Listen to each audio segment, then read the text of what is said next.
Learners, तो आज हम आरपीएससी फर्स्ट ग्रेड सामान्य ज्ञान के पेपर के क्वेश्चन को ऊपर डिस्कस करेंगे। ये क्वेश्चन भौतिक विज्ञान से पूछा गया है। ये वाला जो टॉपिक है इसी साल आरपीएससी फर्स्ट पेपर के अंदर ऐड किया गया था, जो था विद्युत।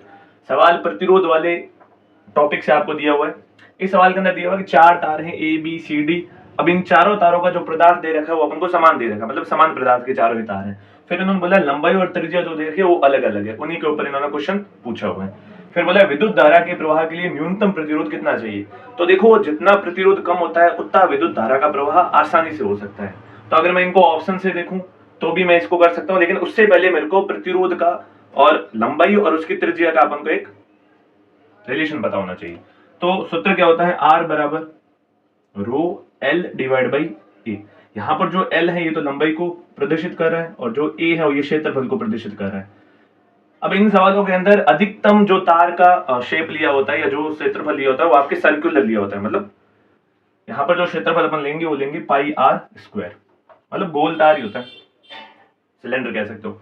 तो अगर मैं इस सूत्र में बात करूं रो की, जो रो होता है वो आपका होता है प्रतिरोधकता। प्रतिरोधकता तार के धातु के ऊपर निर्भर करता है और इन्होंने सवाल के अंदर पहले ही मेंशन कर दिया जो पदार्थ का धातु है वो तो समान है, मतलब इसका तो कोई रोल है नहीं यहाँ पर।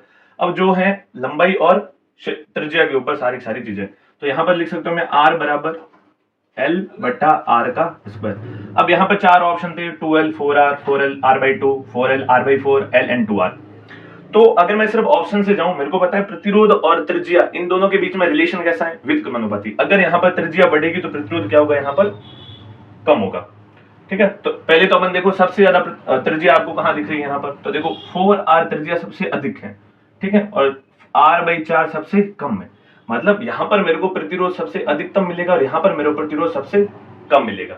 आप चेक भी कर सकते हो, यहां पर मैं एल की जगह कितना लिख सकता हूं 2l और मैं r की जगह कितना लिख सकता हूं 4r का स्क्वायर। तो यहां से मेरे पास आ जाएगा 2l divide by 16r square. इसको अगर मैंने यहां से कट किया तो मेरे को यहां पर आंसर मिलेगा r का 1/8, जो आपका 0.125 के बराबर होता है ओम के।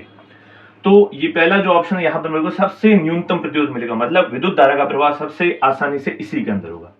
तो स्ट्रेट फॉरवर्ड क्वेश्चन था, अगर आप ऑप्शन से जाते तो भी आपसे क्वेश्चन हो जाता। Thank you.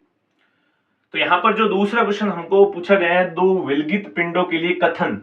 तो यहाँ पर दो कथन दे रखे हैं। पहला जो कथन दे रखा है वहां पर उनके मध्य लगने वाले अनोन्य बल मतलब म्यूचुअल फोर्स के बारे में पूछा है, और जो दूसरा कथन दे रखा है उनके मध्य किए गए कार्य के बारे में अपन को पूछा हुआ है। तो इनमें से कौन सा सत्य कथन होगा, कौन सा असत्य कथन होगा। तो यहाँ पर दो विलगित पिंड बोले। अब यहाँ पर विलगित पिंडों के बारे में कंप्लीट इंफॉर्मेशन नहीं है। यहाँ पर पिंड आपके आवेश हो सकते हैं, यहाँ पर आपके द्रव्यमान हो सकते हैं, यहाँ पर आपके चुंबकीय ध्रुव हो सकते हैं। लेकिन अगर मैं इसको एक जनरल क्वेश्चन मान के करता हूँ तो दो ही प्रकार के बल संभव है इनके मध्य, या तो आकर्षण हो सकता है या फिर प्रतिकर्षण हो सकता है। तो अगर मैं एक एग्जाम्पल से समझूं, मेरे पास दो पिंड है, पिंड नंबर 1 पिंड नंबर 2। अगर इनके मध्य आकर्षण होता है तो दोनों की डायरेक्शन एक दूसरे के विपरीत, और अगर इन दोनों के मध्य प्रतिकर्षण होता है तो दोनों की डायरेक्शन एक दूसरे के विपरीत। मतलब कहने का मतलब इन बलों का जो परिमाण होगा, इन बलों का जो मान होगा वो तो समान होगा, लेकिन इनकी जो दिशा होगी एक दूसरे के विपरीत। तो यहाँ पर मैं न्यूटन का तीसरा नियम अप्लाई कर सकता हूँ। क्या लिख सकता हूँ, यहाँ पर पहले के ऊपर बल किसने लगाया, दूसरे ने, बराबर दूसरे के ऊपर बल किसने लगाया, पहले ने। अब अगर मैं ध्यान से देखो, एक जो दिशा होगी वो एक दूसरे के विपरीत होगी, तो यहाँ पर मैं माइनस का सिंबल यूज कर सकता हूँ।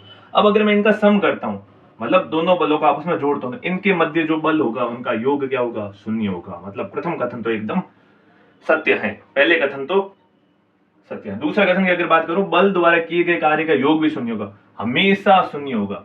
मतलब यहां पर ये कह रहा है कि इनके मध्य जो बल है उनके कारण इनके मध्य कार्य होगा। कार्य का सूत्र क्या होता है, कार्य बराबर बल इंटू विस्थापन। तो हमें ये बात समझ में आ रही है, अगर इनके मध्य आकर्षण हो या प्रतिकर्षण, इनकी कुछ ना कुछ तो दूरी तय होगी। तो अगर कुछ ना कुछ दूरी तय हो रही है तो यहाँ पर जो कार्य होगा वो शून्य नहीं होगा। मतलब जो दूसरा कथन है वो आपका क्या है, गलत है। यहाँ पर कार्य धनात्मक हो सकता है, ऋणात्मक हो सकता है और शून्य हो सकता है, लेकिन हमेशा शून्य होगा, ये बात एकदम गलत है। तो इसका आंसर क्या हो जाएगा, कथन ए सत्य है और कथन बी आपका असत्य है। Thank you.